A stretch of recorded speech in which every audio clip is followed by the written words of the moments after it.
Question 9. Here is a map of an island. A straight road joins the two villages, Backley and Cremford. Work out the real distance between the two villages. So first thing I'm going to do is with my ruler, I'm going to measure the distance, and I can see that that's 5.5 centimetres. So I know that it's 5.5 centimetres. And it tells me that every 1 centimetre that I measure is worth half a kilometre.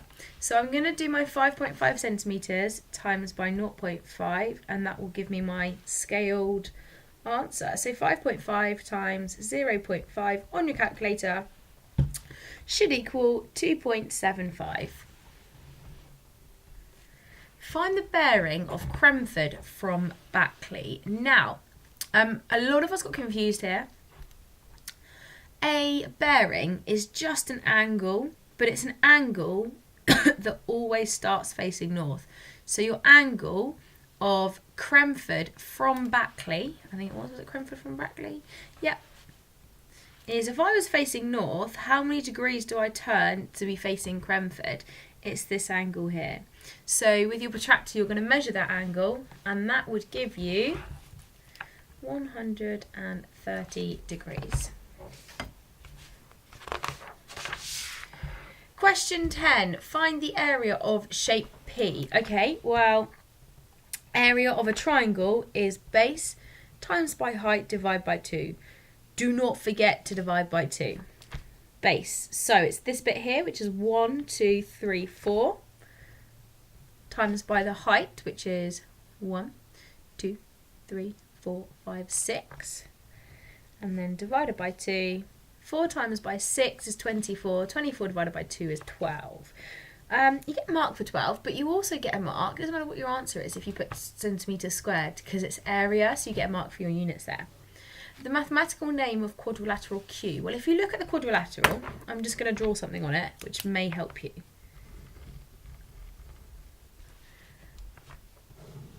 Does that help? The mathematical name for that shape is a kite. Okay, question 11. The table shows a cricket club's income in 2016 from a fete, a quiz and membership fees. Express as a ratio the income from the fete, so I know it's got to be the fete, to the income from the quiz, to the income from the membership fees. Okay, give you a ratio in its simplest form. Well, firstly, I already know the income from the fete was 250, so I'm going to start by writing that in. I currently don't know the income from the quiz, I need to work that out. But I do know the income from the membership fees is 25 at £20 each. So on my calculator, I'm going to do 25 times by 20, which is 500. Now I'm going to work out the income from the quiz. So entry fees were 13 at £5 each. So it's 13 lots of £5. So on your calculator, 13 lots of 5 is 65. And you've got refreshments that was £35. So you're going to add those together. 65 plus 35 equals 100.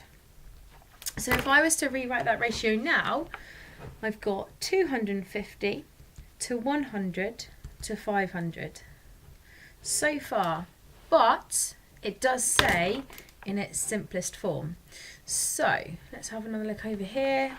I can divide all of this by, and you can do this by 2, you can go by 5, you can go by 10, 50, it's up to you.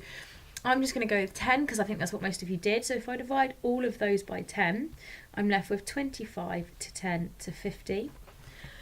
From that, I can see that a common factor of all of those numbers is 5, so I'm going to divide it all by 5. I've got 5 to 2 to 10. And if I look at this again, a common factor that goes into 5, 2 and 10, well, the smallest number is 1. Okay, so it's going to stop there. Therefore, our answer is 5 to 2 to 10. Question 12. 200 people live in a village. 23 people do not have a garden. Okay, so let's fill this in. 23 people do not have a garden. 10 males do not have a garden. So 10 males do not have a garden. 95 people are male altogether, so I can't put that in yet because I'm not entirely sure. But there are 95 males. Now, what I can do is fill this bit in here, because I know that if there's 23 altogether, 10 of them are male, that must mean that there are 13 females.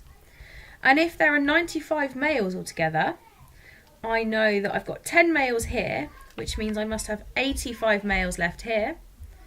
And if 23 people don't have a garden, I can do 200, take away 23 that don't, and that leaves me with 177 people that do.